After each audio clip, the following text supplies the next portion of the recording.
भंडारा जिल्ह्यामध्ये विविध स्थानिक स्वराज्य संस्थांच्या निवडणुकीसाठी आज मतदान होत आहे।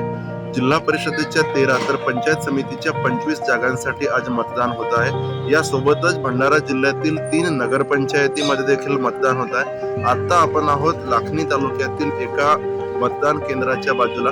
माझ्या उजव्या बाजूला आपण बघू शकता इथे एक बूथ आहे। बूथवर बसलेले काही कार्यकर्ते आपल्याला दिसत आहेत। तर माझ्या डाव्या बाजूला आपण बघू शकतो की मतदान केंद्र आहे। सकाळची वेळ आहे, त्यामुळे मतदान केंद्रावर अजूनही हवी तशी उपस्थिती मतदारांची दिसत नाहीये। विविध पक्षांनी आपल्या प्रतिष्ठा या प्रसंगी पणाला लावलेल्या होत्या। सर्वच पक्षांना असं वाटतं की आम्ही जिंकून येऊ, मात्र मतदान हे कुणाच्या बाजूने होतो, कौल कुणाच्या बाजूने मिळतो हे आपल्याला बघण्यासाठी उद्या म्हणजे 19 जानेवारी पर्यंतची वाट बघावी लागणार आहे।